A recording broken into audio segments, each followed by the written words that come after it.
Hi everyone, it's Hans here, the founder of Cappuccino, and welcome to this latest episode of Flat Whites and Insights, a podcast created to allow a space for open, honest and vulnerable conversations with real people, all over a beautiful cup of coffee.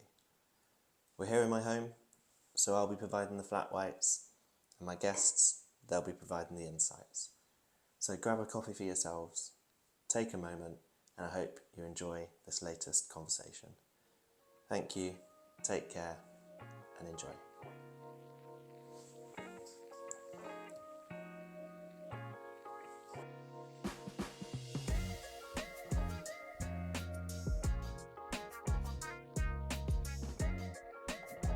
Wilf, how are we doing? I'm good. How are you?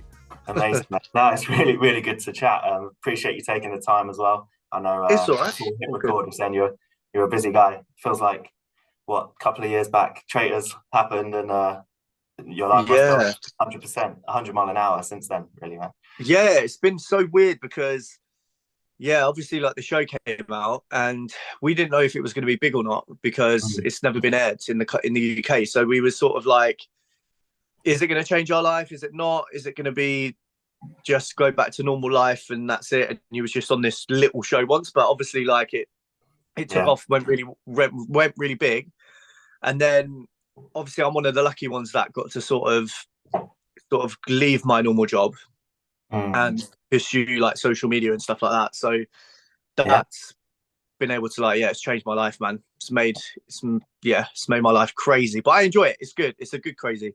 Yeah, no, definitely. And it's funny because it's funny, my partner and I, we don't normally watch reality TV, but I saw one of the adverts and I saw, I think, yourself walking with the lantern and like with the hood up. I was like, hang on a minute, is that Wilf? Because obviously we worked together for a brief period of time in your job before that changed. So obviously it was during the lockdowns and you kind of were face-to-face fundraising, kind of hopped on board and supported our team kind of in-house fundraising. And I know we didn't work together for a long time, but I just remember your energy and you just brought that to the group. And it was it was a weird time, wasn't it, COVID? Because obviously like we was repurposed before we were furloughed. Just calling people, it was so long. I don't know how people have done that as a full-time job. Yeah, I was like, especially for yourself, having been face-to-face and that interaction to have to go to. And even I found the nature of the role changed because we were supporting people doing their fundraising events, etc. And then it went to, as you say, kind of, you've recently cancelled the director. Like the role changed, and I think it was a team where it had quite a big effect. The COVID, like I know that team, like I shortly moved on to a different team within the charity, and then, where did you go after? Where did you go in terms of team? Where did you go? So I went into operational support. So that's cool. Which is kind of what I do now. Cool. Which is kind of what I do now, but in football. So I'm now obviously working in the local FA. So obviously saw that and we were like, okay, we'll give it a go. And then I think like so many people in this country, you watch like one episode and you're like, that's it, you're hooked.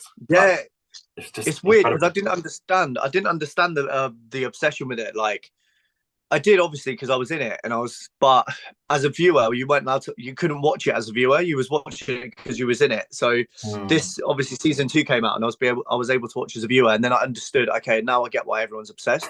But it was crazy, man. And then obviously it just blew up. And I think it sort of took momentum, took time for it to get as big as what it did. So it was like it came out in November and December, but people started watching it in like January, when like no one's going out or anything like that. There's no one's got any money in January. So that's when it sort of picked up.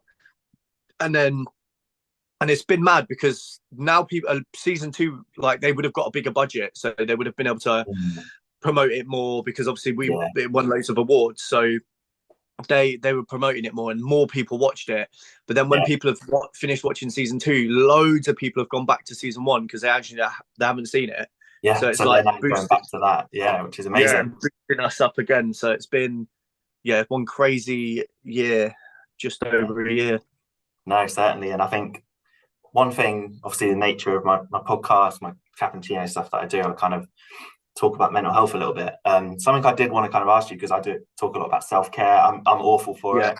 I really need to practice speech more in terms of giving myself time to stop, giving myself time to relax and stuff. So for yourself, this last year, obviously you're saying it's been crazy. Have you found times where you've still been able to kind of just like time with the family and just chill, or have you found that a bit of a tough balance?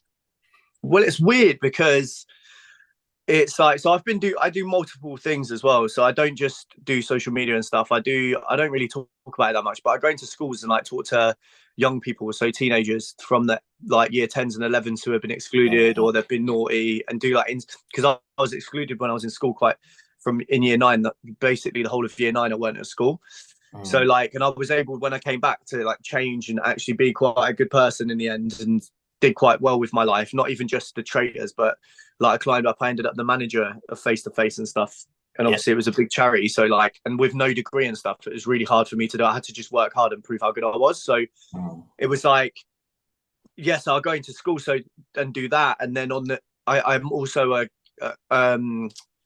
I also do consultancy within fundraising as well. So an agency or a charity will phone me and say, look, could you come in and sort out our face-to-face and retrain the managers or whatever? And then I'll do that for a week here and there. So it's really weird because you have to try and, when you become self-employed, when it's in my line of work, you have to make sure you're always bringing in money, especially you've got a mortgage, you've got kids, you've got a wife. So you've got to keep bringing money in. But I've been really lucky in the point that I've never not been busy. And I think it's because I made so many connections in the industries that I was in before TV. So I can jump into like going into the school, and like the money's quite good when you do workshops. So you can do a workshop for 3 days and that will be like near enough a month's salary after tax for some people. So it's like, I've been really lucky to be able to, because that's what I wanted to do anyway. I actually, so imagine you talk about mental health, right? So one of my aims for life was to do a psychology and counselling degree, right? So I signed up to do one,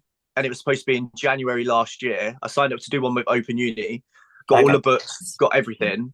And then obviously the show blew up, and I was just like, my mental health, I was like, because when you're on TV, you don't know what to expect. You're like, oh, are people going to hate me? And then obviously people were hating me at some points and people were loving me. And it was like this really weird emotional roller coaster. Yeah. And then, I was like, I can't do a degree. Like, I just can't do it. So, but then because the show's done so well, it's allowed me to actually go in and speak to young people without getting that psychology and counselling degree, like, and just talk about my experience. It's amazing, that life experience and being able to share that. And obviously the platform helps, like being recognised off from the show. And like you say, it's great because like the TV work and things. I mean, I know you were sat next to Lee Mack on what was it? Would I Lie to You and all that. So that's crazy as well, like how that's all happening. But just being able to, as you say, use the connections and then be able to make that difference that you want to make. So it must have opened so many doors for you, mate. 100%. And the mental health side of it's difficult as well, because you will have, like, when I got signed to my agent, it was very much like, what do you want to do? I was like, I want to present a game show eventually, right? And then he's like, you're not going to get that for quite a few years, because basically, even when, do you know what annoys me about the industry actually? Is like presenters or people in the public eye will do horrible things or be nasty or do stuff, and they still get recycled to other shows. So then it's really hard for people to move up and let new people get in. It's really hard because all that people are doing. Like, you look at Bradley Walsh and people like that, he's doing like 3 or 4 different shows at the moment. So, and then you've got like presenting 4 shows, and you've got so many presenters presenting multiple things.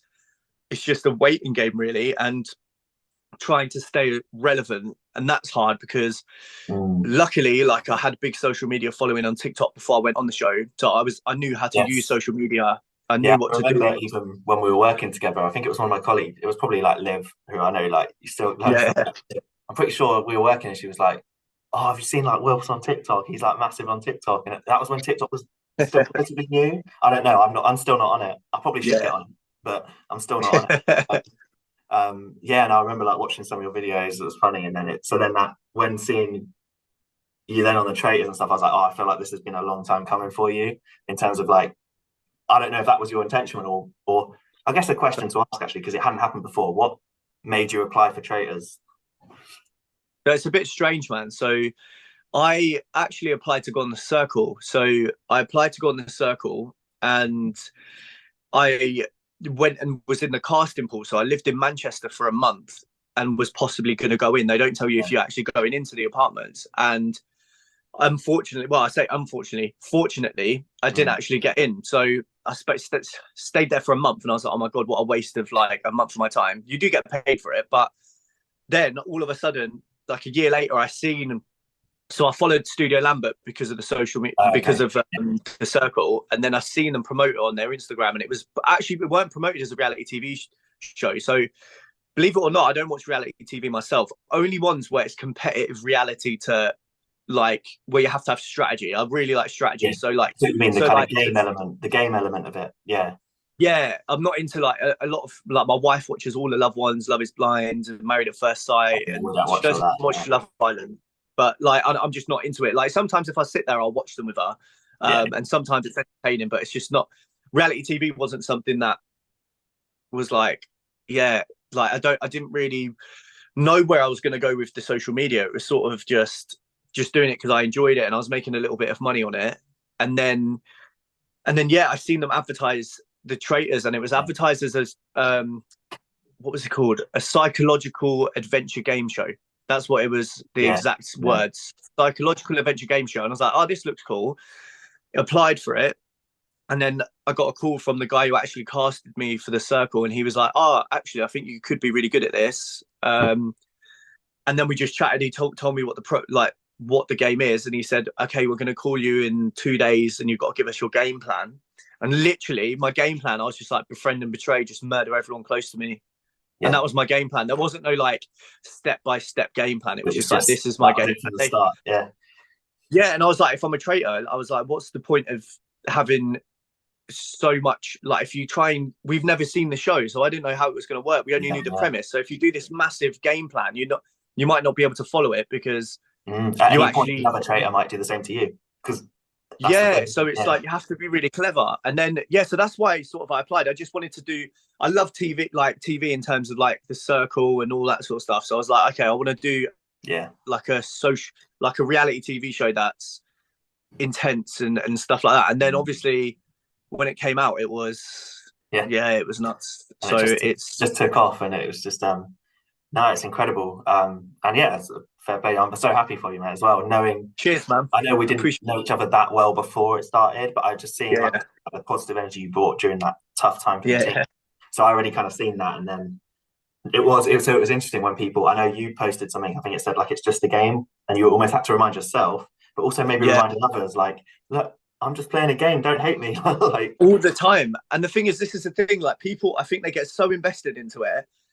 A lot of people forget it's just a game. And I think we had it worse than season 2 did. So for instance, like people didn't get they did get the concept, but they didn't understand that it is they did understand it was a game, but I can't explain it. It's like in season 1, they were like, oh my God, he's horrible. What's he doing? Yeah, because it was new. And then people, and I think people came into the season 2 almost having watched season 1. It must have influenced people's ideas, because straight away, like Paul and Harry, when they saw that Ash was kind of struggling a bit, it was like no hesitation. We need to get rid of him. And then like, I know that bit that you always laugh about, where it's like, you okay? You're okay. It's the best bit ever. You okay? She just looks at him like, are you taking a piss, mate? The way he just asked that, so funny. Oh, it was so funny. But that's what I mean. So like, but do you know what? I think it was really important for my season, like me doing what I did, sort of put like the foundations for like people to understand that it's okay to backstab and it's part of the game. And then so season 2, team traitors that had to be a team. You were just an individual traitor, and you were one of the 2 or 3 or 4. It does make me worry though about season 3, 4, etc. Because sort of my narrative, the narrative of season 1, like the narrative that was like seen was a traitor that's struggling a lot, but have backstabbing to save himself, or backstabbing out of paranoia, and then it became traitors versus traitors in season 2. Just like it was traitors throwing each other, just going for each other all the time. Like how many times can you do that without it getting boring for the audience? Like our season 3 traitors, are they going to look for people that want to work together as traitors and get to the end together? Like what are they going to look for in season 3? Because I don't think they're going to like, I think it will be entertaining in season 3. Obviously, it'll be amazing. But I mean, like, I know how what is you it mean. going to be At any what different? point do they? How can you keep it going? Because Yeah, it's just casting. All shows have like a life that you have to keep it adding it. I love the fact that they put like the shields into the tasks. I thought that was really cool because it just, you start changing. Why is he going for a shield? Why is he not? But yeah, I see what you mean. And being one of the original, like, you are probably like the original traitor. I know there was yourself, and Amanda. Yeah, I can't forget Amanda. No, but but in terms of the first traitor to backstab the first, like you said, like that almost kind of Yeah. style. But no, so you mentioned there about it's intense as a viewer. Like, it was quite intense watching it. So for yourself, how, we're talking about, and I know, so I've listened to your podcast with, is it Luke from Stress Sessions, which I think is really so anyone who's listening or watching this, and I would highly recommend that as well. But you kind of mentioned that mental health is something that's maybe like been a part of your life. And I think fair play to you, man, for speaking about that. But how was the Traitors experience for your kind of mental health? Like, how intense was it as a group? Or was it actually that everyone was pretty close and it's just obviously the editing makes it seem a tense environment? No, it's far more intense than what you see on screen. So, because you got to think, we're filming as a traitor, you're filming till probably 2-3 in the morning sometimes, because you've got to do all the extra shots with the lamps and then do the whole, like, and when you talk as a traitor, so you know when it always shows us talking about 3 or 4 people, and then you see we actually speak about everyone. So you have to talk about the pros and cons of getting rid of every single person. So you have to go through like everyone and go, oh, the pros would be this, pros would be that, and or the cons would be that, whatever. So we'd be filming for so long, like, and then getting up so early and having to pretend you're okay and you're not tired, like, that's hard because you're literally exhausted. And then the challenges got hard, like even more physical. So then you become like emotionally, like, for me, the reason why I think they made me a traitor, I've said this quite a bit, is the fact that I worked for charity for like 7 years at that point, and I've obviously got decent morals, or I wouldn't do it. Like, it's something I really enjoy. And then, but I'm really competitive. So they're like, this guy's going to have like this moral battle with himself. I was like, yeah, cheers. Like, thanks for the moral battle. Thanks for that. Yeah, but honestly, I now cried loads. Like, and everyone comes up to me, they're like, oh, you're such a good actor. I was like, nah, I was like genuinely crying. Like, it was like acting in the bold. I was just emotionally exhausted. And the fact is, like, when you go through that application process, right? Imagine getting accepted and you're like, oh my God, I'm going on a TV show. BBC are putting loads of money. You're so gassed about it, right? And then as a traitor, you end that for someone like that. And that was hard. I guess you know what you felt going on. Yeah, so, but then you especially the murdering, because it's like they don't even say bye or anything. Yeah, that's what I mean. You're just like, I'm ending this experience for you. Bye. Like, because it's such a good experience. Like, it's really intense, but you still get time to sit and just chat. Like, there were so many times where we would just be chatting and having a laugh. Like, they don't show that just for the fact of there's too much to get through in one episode. They can't just show us all having a laugh all the time. But we did have loads of fun, and it was just exhausting to the point where, like, in the end, towards the end, I couldn't do it. Like, burnt out. Like, by the end, you felt like burnout, like equivalent of that. Like, you almost, especially trying to keep up being a traitor because you were there from start to finish. So literally the whole time you were. And people ask you stupid questions. Like, I remember people would come into breakfast and they'd be like, "What did you watch last night on TV?" And you'd be like, Family Guy. And they're like, oh, what episode was it? Because I watched Family Guy. You know, all of these little things. Like, they didn't show it, obviously, but so the producers had to like tell us what we watched. They're like, this is what you can say you watched last night if they ask, and stuff like that. So you've got all of these little things going on in your mind. Yeah, you can't slip up once. And I think from episode 6 to episode 12, like, nobody, like, I didn't get one vote around the round table at all. Like, not even Maddie. It all just went quiet. I was cool. I was flying. I was like, oh my God. That's when it sort of got a bit easier for me. I was like, oh my God, I'm just enjoying this process now. I've not, like, people, I was convinced myself that I was a faithful as well. So I convinced myself, like, method acting, I was actually a faithful. 100%. So, that's what everyone was saying. 100% faithful. Yeah, I was like, and it's so weird because you believe you are, and you start looking at other people of like, how could they be a traitor, and picking up on anything you can to be like, they could be, but don't be the person to like plant the seed. So I weren't I'd never planted any seeds. I was just watering them. I was just the one, like, if somebody goes, that person could be a traitor, and you go, oh, why do you think that? And then they say something, you're like, yeah, because then if that person goes for them and that person isn't a traitor, it falls back on that person and not you. You're just buying into their ideas. Yeah, so there's loads of different strategies to do it, but like, yeah, I was emotionally exhausted. I remember one day I was like sitting and I was in the like interview rooms and I was just crying. I was like, I just want to go home. I was like, this is like, I've missed my kids and my wife and whatever. And basically Claudia would come in and she's like, are you okay? And we'd chat. Yeah. Like, yeah. And she's like, look, we're making great TV. Like, remember, it is just a game. Like, I know it's hard, but you can always talk to me, or you can just, because you're mic'd up, you can literally say, because it's called a MIV, right? A master interview. So someone will come in, a producer will go, oh, can we have you for a MIV? And you're like, okay. But sometimes I'd say in my mic, if I needed a break, call me for a MIV, like in my mic. And then somebody will come in and go, okay. I could try and get myself out of the room for a little bit just to get some space. It's nice. But the mental health. They did think about the contestants, and there was kind of like, you felt like you were looked after, kind of thing. You felt like, yeah, because they had welfare. So we had welfare team who were like amazing, and they're the people that cast you as well. So you already have like this really big, strong bond with them because you've gone through the casting process with them. They know you inside out because you have to talk about your life to them before you go on TV and whatever. So yeah, you go out and you can just chill with somebody from welfare for 5 minutes, just have a chat and sort of let your brain sort of. And there's a psychiatrist on site all the time as well. He was sick.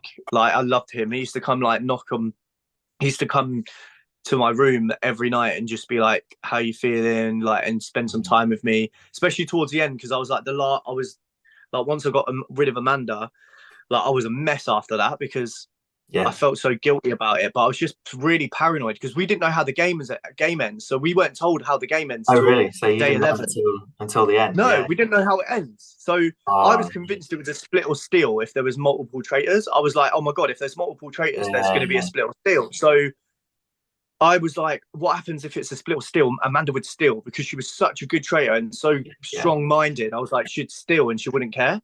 So when Kira mentioned her name to me and stuff, and I was like, yeah, I'm just going to go with this. Like, this is the time. But yeah, we didn't find out how it ends. Like, you'll see it because there's a bit, I don't know if it's episode 11. Yeah, episode 11, where she says, the finals tomorrow and you guys decide when to end the game. So that's when you find out how it ends. Yeah, and I guess that's when you have to think, like, how many traitors, and that's when probably the traitors have to be like, well, I need to get another traitor out. Obviously, like yourself and Kieran, when it's like, if we get rid of a traitor, then they might think, oh, let's end the game, because they didn't really have heat on you until obviously the whole parting gift, parting gift thing, which I just remember seeing him say that, and I was fuming because obviously I know you and everything. I was like, no, what's he doing? But it's the game, and he was obviously. I think you just, like you say, you were befriending and betraying. It was like maybe one too many, because I think you two would have won the game together, but I don't know. No, but we was gonna so the whole point. So Kieran, there was two ways I was going to use Kieran. So it was like, bring him on and get rid of him if I have to, right? But the actual main thing was to convince. So we was going to get rid of whoever so the whole point was to get Kieran, because me and him got on really well, and he was really strong character, and like people would listen to him, so he's influential. So I was like, if I make him a traitor, we could probably get to the end together. And then I told him, this is the plan, this is what I want to happen. And then he came in and he was so bad at being a traitor. There was no way I could convince anybody else that he wasn't. And if I did, it'd make me look sus. Suddenly they're like, well, why are you saying that? Yeah. And I was like, oh my God, he's acting like a serial killer. Like, it was so weird. And then that's when I was like, okay, cool, I've got to go with plan B, which is just to throw him under the bus. Like, the main plan was to get rid of, how was it? So the ending, I wanted it to be me, like the ending who it was, and me and Kieran were going to convince Meryl and Hannah to go to Aaron. Aaron would have been a faithful, and then we would have tried our hardest to get rid of Hannah or Meryl. And then once we got rid of them, we've got the majority and we win. So that was like my brain of how I wanted it to end. But like I say, he just wasn't, because I guess for some people, I mean, you even see in the second series, I think there's certain people like like Andrew really didn't want to be a traitor. He seems like the nicest guy as well. Like, oh, he's lovely. Honestly, talking about his story, I know like mental health's a big thing for me, and hearing him like talking about it and stuff. Like, what a guy! You seem. I think they did really well in season 2 in it, because what they did at the end is they had that dinner party and everyone sort of spoke about their stories and stuff. And what that does for us as viewers, it makes you realize, actually, I don't give a fuck who wins. No. Like, you're like, actually, I don't care. Everyone deserves to win. It doesn't matter who wins now, which is quite good. No one gets the hate when they do win. So, because like, people had that opportunity maybe for yourself. Like someone who obviously for some people saw you as like, the villain, he's just going in there, doesn't care. But then I also think it may be that dinner party then made the guilt so much worse for like the traitors, hearing all that about people and then having to be like, oh wow, I'm gonna have to potentially end this or take it from them. Yeah. That's because we had a dinner party as well, and there was quite a few of us, and they only showed, like, everybody did a little speech as well, like everyone, but they only showed not Tom's, Theo's and Andrea's. They only showed 2, but everybody sort of shared where they come from. And like, for me, it was like coming from nothing basically, and then all of a sudden when in this castle, like, oh my god, this is an amazing experience. And the thing is, nobody thinks about the money like until really late on. Like, all I remember thinking is, I just want to survive as long as I possibly can. That's all I cared about. Like the game, you said, like just playing the game, and then suddenly it becomes real towards the final few episodes. When you get told you're in the final, like I remember episode 11, and Claudia's like, congratulations, you're the finalist. That's when you're like, oh my god, I've got this far. And you get closer with everyone as well, because you're like, oh my god, nobody else has come this far ever before. Like, it's we're the first people to ever get in the final of the Traitors UK. So we was like loving it. And then it kept creeping in. Like, I remember the final day being really happy, and then all of a sudden this overwhelming sense of guilt would come up, like thinking, oh my god, now I've got to try and rob these guys of money. Like, it was horrible. So we would be on this speedboat, like going for a lark and loving it, and we were smiling. Then all of a sudden I looked really depressed, and Hannah's like, what's the matter? And I kept saying, like, I'm just overwhelmed, like I can't believe like we've just done this. Obviously she bought it, but really I was just feeling really guilty. But Hannah was like, she was like your number one, a bit like with like Harry had Molly in this series.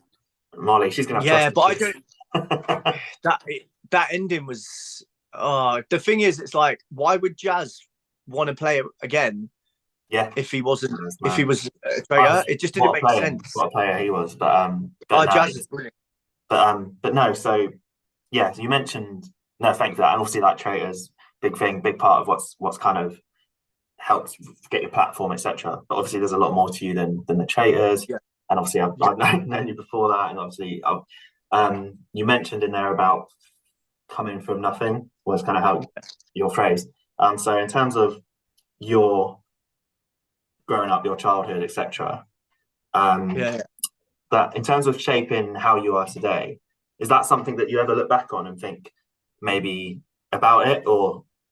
All the time. So like so obviously like when I was born, like my dad went away. I don't like to say where he went a lot of the time because but he had to go away. And then I lived with my mum in Liverpool for quite a few years, but I was living with some family members there and all this. And then I was about, I think 7 or 8 when I moved back with my dad. But when I was in Liverpool, I went to so many different primary schools. And I think when I talk, because I still go counselling now, my counsellor's like, your ability to make friends quickly is because of what happened, because you had to when you was younger, because you was always in different places. So you had to make friends quickly. So that became sort of something I was really good at. And obviously working in face-to-face industry, you have to get people on side really quick, make friends really quick, find some kind of common ground really quick and build them relationships. So it shaped me. And then like had to do that from my primary school, and then like I was back and forward to Liverpool, my mum and dad breaking up and getting back together and breaking up and all that. And then I got excluded. Then I was boxing for a long time. I did boxing from the age of about 12 to about 15, but I won like championships, like national finalist, and I did really well. Then I got excluded for fighting in year 9, and then I was basically working with my dad as a labourer, like, so I weren't allowed to school. And then luckily I got back into that as well. Was that like 14, 15, 14, yeah, 15, 9, isn't it? Yeah, so you're like young. Yeah, it's weird, and it's pretty sure it's slave labour because I didn't get paid for it. Yeah, my dad was like, "You can't go to school. You're coming with me," and that was it. And then obviously went back to school. And then when I went back to school, I was like, "I'm never getting excluded ever again in my life." Like I was just like, put my head down. But because of that childhood, and then when I was in school, like a lot of people passed away when I was in school, and it was so weird because it was when I was good. So from year 10 onwards, I was really, really good. And year 11 GCSEs, like I remember doing my maths GCSE and then coming out of the hall, and then they pulled me aside and was like, "Your granddad's just passed away." And I was like, "Oh my God," like during my GCSE maths. And then luckily I got on with the head teacher loved me that much, like, because I made this big change that he was like, he'd sit and invigilate my exams one-on-one from then on. So I used to sit in the head teacher's office and do all my exams by myself with him just sitting there.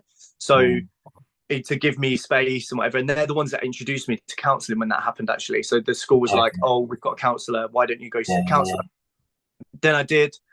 And then when I got into sixth form, my nan got really sick.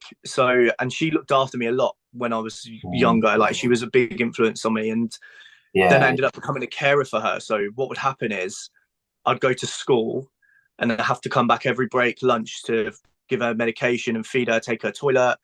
And then I was doing that for about 4 months. And then she passed away and I found that really hard. But it was weird because I was doing performing arts. I was doing like drama and dance. And it was I was expressing myself through art, really. And it was really helped me in terms of, it was quite therapeutic when I was going through such a time. And then my last year of sixth form, obviously my brother passed away. And that was like the biggest shock, because I think you mentally sort of know your grandparents are going to die at some point, but you don't really prepare yourself for your siblings or even your own parents. And then when he died, I went on to antidepressants. I got really, really depressed, and then didn't want to really do anything for a long time. But obviously I carried on with dance and stuff. And then I remember my other brother found out I was on antidepressants, and he just took them off me. He was like, "You don't need them. Trust me. You're okay. Like, you've got me," whatever. Because we didn't really speak about it that much, like the whole thing, how we were feeling. But I think we did. As guys and as like young men, like brothers, like as you say, even like your brother, sometimes it's difficult, and sometimes even harder with people that are close to you to talk about that. And I guess that's why counselling is great. And I know it's really helped myself as well. Like therapy, I didn't really know about it until I had to, really, like mental health and everything. But yeah, man, it's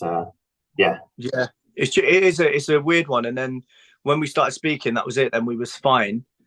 And then I got off the antidepressants, and then I was carried on dancing, and then didn't want to go to uni. I was like, "Nah, I'm not going to uni. I'm not getting myself into debt for like dance," because I didn't really want to be a dancer. I was just good at it, and I started my own dance company. It was going really well.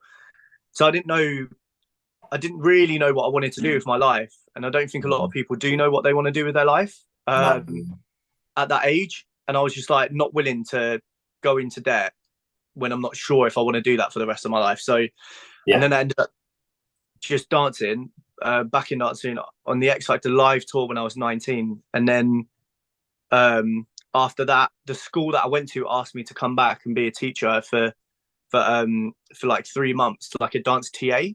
And I did that. Then the dance teacher left, and they were like, just do it. You can run the classes. And then I was teaching for 4 years. And then like, I don't know what I was doing, man. I just made it up. Yeah.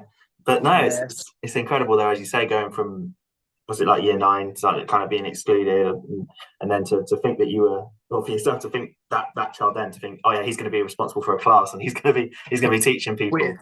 But it shows, I think, and all of it, and like now hearing your story there, and about obviously the loss and like family, and I know family seems like a big part of your life even still now. Like I see, like on social, like obviously you've got your girls, and you've got like obviously your wife, and it seems like, and I know from hearing on stress sessions that she's like been a massive kind of rock for you. My wife, like my partner is like it sounds like, and I don't like to get too dramatic, and like we're getting married this summer, and Oh, and I say to her, congratulations.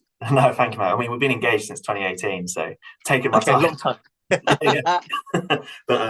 But yeah, like so she's known me since before I had my kind of struggles with mental health, and like it's been like that one consistent, because like myself growing up, my parents split as well when I was like 10, and like at home we never really spoke about how we felt, or I know like some people would, like, I don't know, after school you'd be like, oh, how was school, what went well, what didn't, how are you feeling, like I never really had that growing up. Yeah. And then yes, I didn't really know to talk about things until kind of was a bit late, and then I had to. But yeah, so she's known me from like my highs, my lows. Like we were 17 when we met. We're going to turn 30 this year, which is scary. Man, that's 13 years, So man. That's a long 13 time. years, so literally my whole adult life is Yeah. crazy. But she's like that one foundation. I know she's a big part of my kind of keeping me on track. So and sounds like your wife as well. Sounds incredible. Yeah. Well, when we met, I think, yeah, so we met a long time ago. And then, but when we met, I just moved to London sort of thing. Yeah, just moved to London. I was living in like a spare room from spareroom.com. And it was like just a mattress on the floor. So when she first came round, when we met, it was literally, I had nothing. Didn't even have a TV. Used to use my work laptop for TV, basically. Yeah. I had nothing, and then obviously like we've bought a house in London, we've got kids, we've done everything, and it's like, but it came from nothing and just working hard, and yeah. But the mental struggles, like, because it hasn't been easy this year, you know, last year it hasn't been easy. You have the times where you're feeling really low, you feel like, oh, what happens if I'm phased out and nobody wants to listen, like nobody wants me to do anything anymore.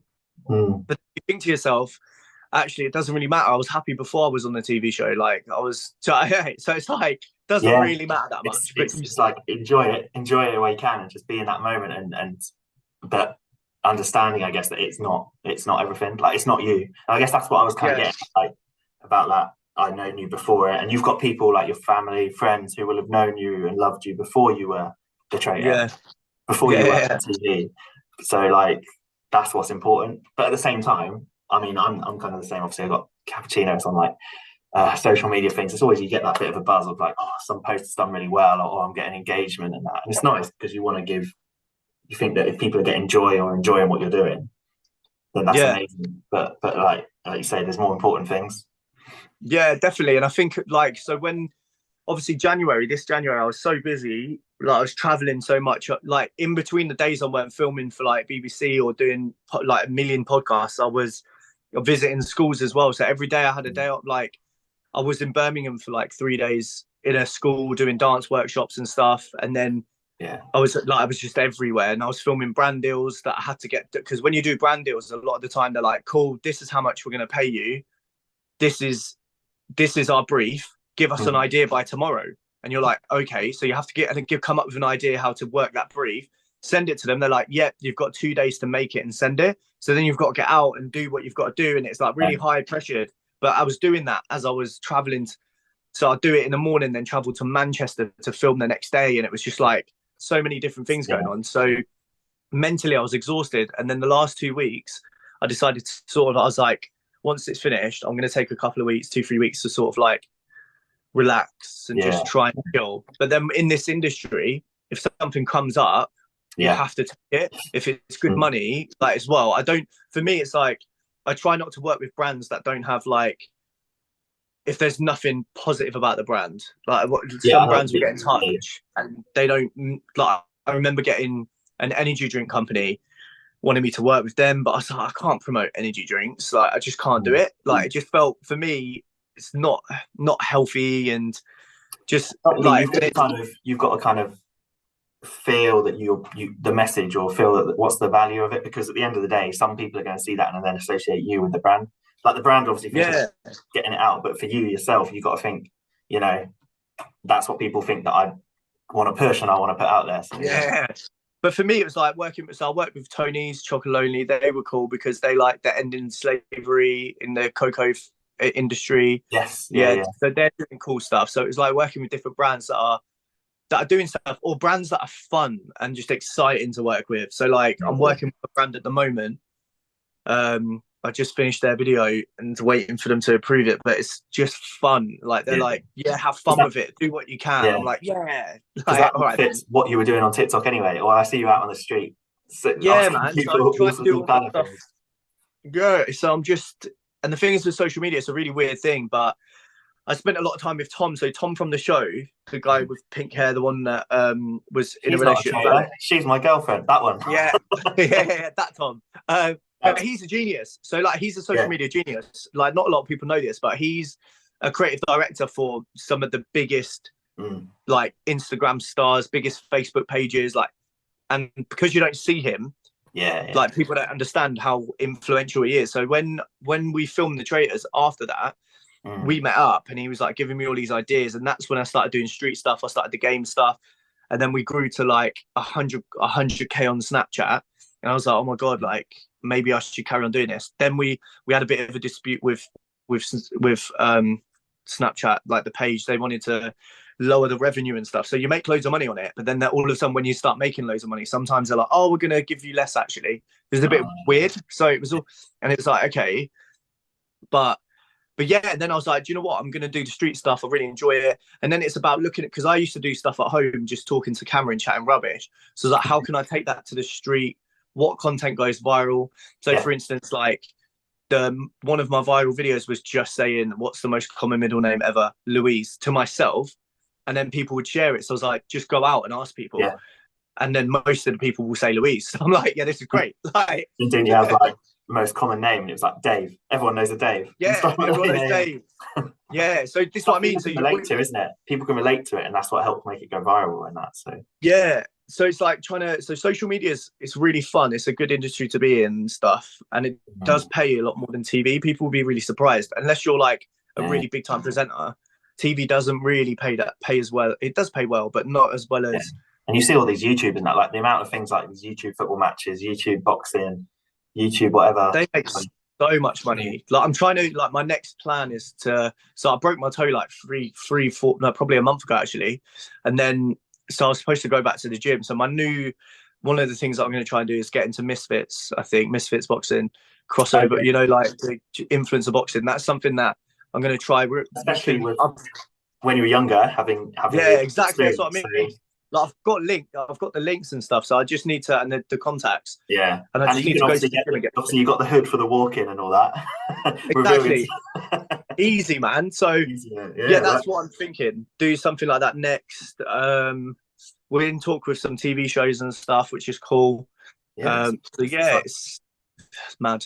Like you say, though, it's I think something you said there was perfect, and maybe what people don't appreciate about maybe the industry is, like you said, even though you want to have a bit of downtime, if something comes up and an opportunity comes up, you feel like you don't know if it's going to come around again, so you've got to just go for it. And so it must be exhausting, but like you say, it's exciting as well, and probably these opportunities that you think, when would I have got the opportunity? Like when you were, I think I remember you saying on stress sessions, but it must have been cool, like when you're on Radio 1 with like Greg James and everything, and you think, to think that that's happening. It's so weird because like I had massive imposter syndrome at the beginning. So I remember like after the show and meeting up with celebs and that sitting and chilling with Danny Dyer and like Claudia and just chatting to them and just having a laugh at them. But then all of a sudden you're like become friends with them, and it like friends with people who are celebrity and realize they're just normal people. They're just people. Yeah, exactly. Yeah, it's really weird, and you're just having a laugh with them. And then it's a strange thing, like meeting celebrities. The only celebrity I've met that like I couldn't actually socialize with properly because I was so starstruck was Trent. So Trent Alexander-Arnold, and he watched the. I knew Liverpool was going to come up into this at some point, man. Yeah, it has to, innit? Football, man. But I went to watch England train. Yeah, and like we got to meet them and chat to them after, and some of them played the Traitors when they were on tour. So oh really? Yeah, so Trent was like, you're a traitor, and then I was chatting to him. I was like, I couldn't even like speak to him properly. I've never been like that in my life. I just couldn't. You almost like couldn't fathom that that's Trent Alexander-Arnold, and he recognizes me almost. Yeah, and he said my name. Like it was just the weirdest experience ever. And then Luke Shaw was like he was like a proper Traitors fan. Like I think I've seen even on his socials like this series he was watching it again, and he's like proper into it. Yeah, he's proper into it. it, man. So like he was like, oh, send me a like do a picture and send it to me. And I was like, okay, I'll send it. So it's weird just standing there with a phone sending Luke Shaw a picture. It was just the weirdest experience. Amazing. Like Amazing. And it's it's great. What's interesting as well, and obviously now working in the football industry, but it's something that growing up, I think as kids, like, you know, you see them on the pitch and they were heroes, and you don't think of them as people. But to now, like, I speak to people involved in the game quite a fair bit. Like, I mean, I'm a Wycombe Wanderers fan, so it's really not quite Liverpool. You know, they're not quite the same. But we had Akin Fenway, for example, play for us. You know, like guy, so and he's a Liverpool fan. He's a Liverpool fan. Yeah, he is. But yeah, I remember like chatting after the game and everything with these people, and they're just, you know, they're just human, like we all are. They just want to have a chat, and the pressure they feel as well, mad, like. Yeah, they feel loads of pressure. They must go through like a lot, because like I know I'm one of the people, if somebody stops me, and it's happened all year, like people will just stop me and chat to me and want to take pictures, which is cool. Like I enjoy it. And then the only time like it was way too much, like the other night I went to that award ceremony. So I went to the TV Choice Awards to present the actress of the year. Yes. And you and Paul, wasn't it? You and Paul were me got asked, and then yeah, it was so good. But then I went outside, like for a few minutes just to get some air, because it's quite hot in there. And so I went outside, and I just got like onto me like 50-60 people, and it was like taking a photo, and then it got too much, and I was like, guys, I've got to go back in now. I'm really sorry. And it's the first time I like said I've got to go. Like, so, and then I started thinking to myself, oh my god, people who are like proper A-listers and doing really well, like I'm only sort of like, do you know what I mean, C-lister, do you know what I mean? Like, you got to think he's putting himself C. I was wondering where you were going.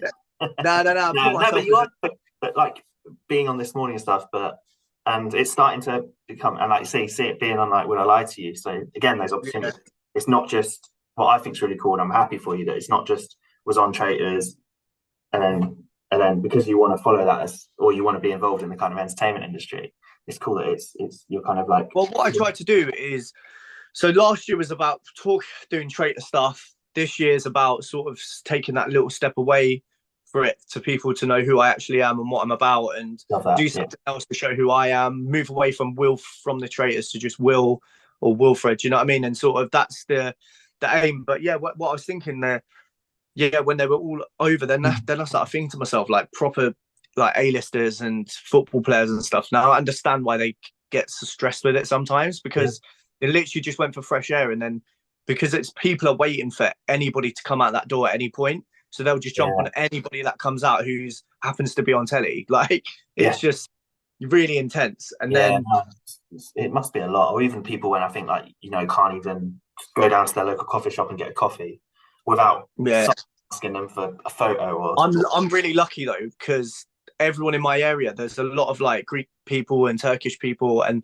a lot of them don't watch BBC, right? So like, I'm cool. So my area is cool, man. As soon as I leave like Enfield, it's different. Like if I go into like central London, that's where like people will. So do you notice that even if you were like now, I don't know, like just I don't know, trying to have like walking down London, and you do for you, and this is difficult because obviously you don't want to, as you're still kind of getting used to it. Is there a part of you that's like, am I just being egotistical? Am I thinking everyone's looking at me and it's like this? But then no, I don't think about it, man. So people will just come up to me and ask for a photo or whatever, but I don't. Like my wife notices it, and I don't notice it. I just get on my life, and she'll be like, "Oh my god, everyone, like these people are just pointing you out." Because obviously, like if I walk past and somebody looks, and then my wife looks, and they're still looking and chatting, but I just sort of go, like even when we go to, I don't know, we go for some food or something, people will be like, I don't take notice of it. I don't really, but I'm happy like when they do come over and speak, like it doesn't really matter. And the kid, it's really weird because like my kids are used to it. Like people come up to me. And my kids would just carry on doing their thing. Like it's so weird. That's good though, because it's not like you wouldn't want it to impact on like your family and that. But it's awesome to see, and I look forward to seeing what's to come. And same, man. Really excited, and again, really appreciate you taking time to have a chat. Problem. And no problem. And kind of realised kind of coming towards maybe the end. But there's a question I kind of ask everyone, and ask it to yourself as well. And that is, what does happiness mean to you? What does happiness mean to me? Mm. You know, this is going to be like, I don't know if it's controversial, but everybody says like money can't buy you happiness. But for me, not having to worry about money is happiness. Like I worry about money all the time. Like, don't get me wrong, I'm not saying I don't think about money. I do, like, all the time, because it's like, obviously my income can be really big one month and not big the next, like, fluctuated. But I think happiness is not having the pressure of life that we have in this country on our shoulders, like in terms of bills, like everything's got more expensive. Your mortgage is getting more expensive. Like, everything's going up in price and everything. And I think happiness for me means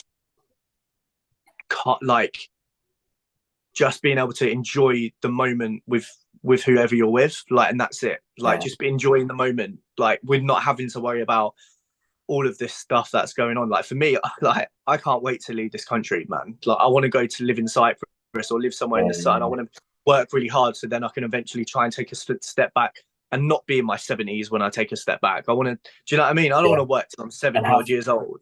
Yeah, and like, have a bit of life to enjoy, because there's more to life than working, whatever your job is. And obviously, there's some people who would sit here maybe or listen and be like, "Oh, but you're on TV, you're doing this." But whatever is your job, it becomes your job. Like with footballers, like there'll be days when Trent's there, like, I just don't want to train. I just do not want to get up and go training today. I don't want to play this game. Yeah, it's fun, but like, I suffer from anxiety even still, man. So like, before shows or before whatever, I get really anxious. But when I'm there on call, it's the traveling to places I really struggle with.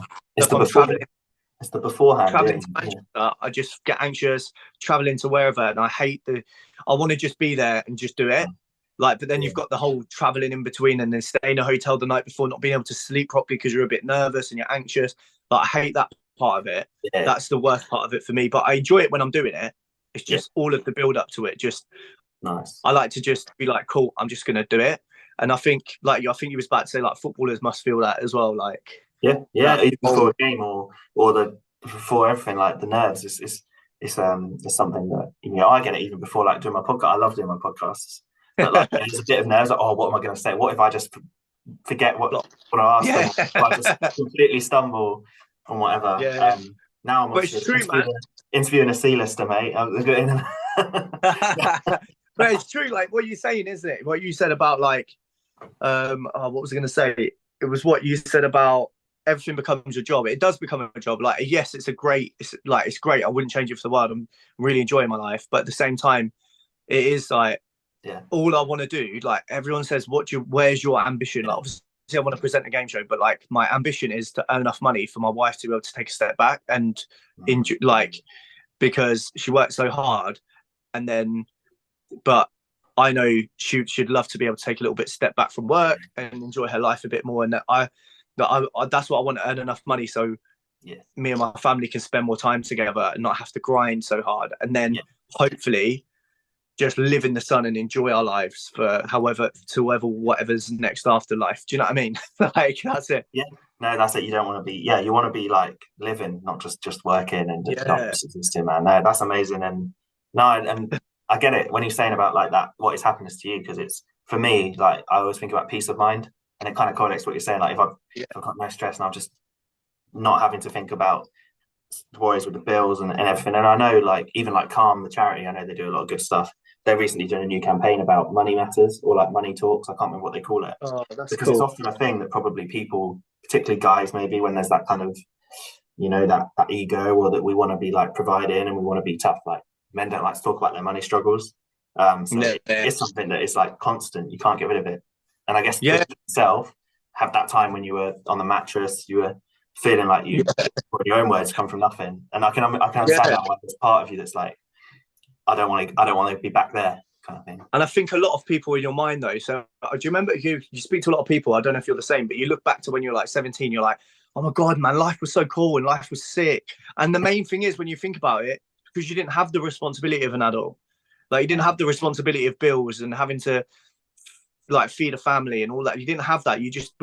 Your main focus was like, what, I've got dance rehearsals later, like so many cool stuff. So for me, it's to be able to get back to that point in my life where it was just like, it is just enjoying yourself like a teenager. Not go. I don't mean going out all the time and all that. It's just being able to like.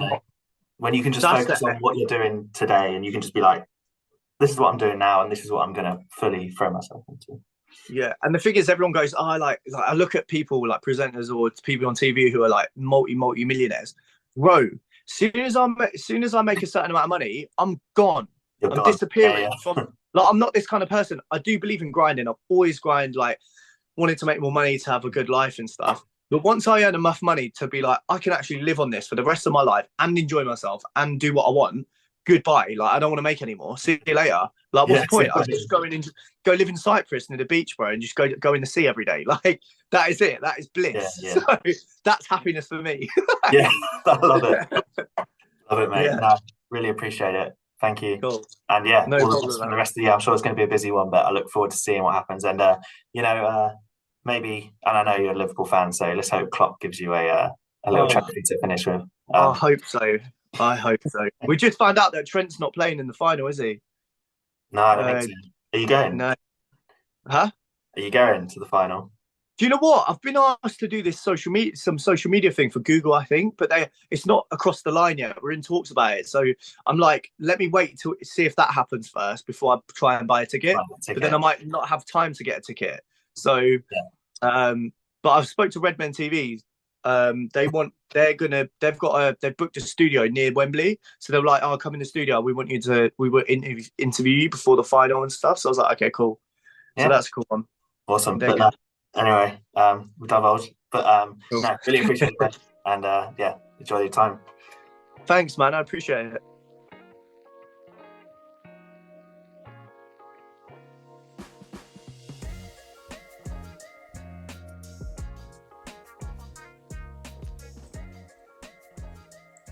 Thank you so much for tuning in to this latest episode of Flat Whites and Insights, and I really hope you gained something from that conversation. I know I certainly did. It would mean a lot if you can like and subscribe on whatever platform you may be watching or listening on, but also if you head over to Instagram and give me a follow at Cappuccino. This is the best place to contact me, but also see the latest developments on the platform as we look to increase awareness of mental health through my passions for coffee and football.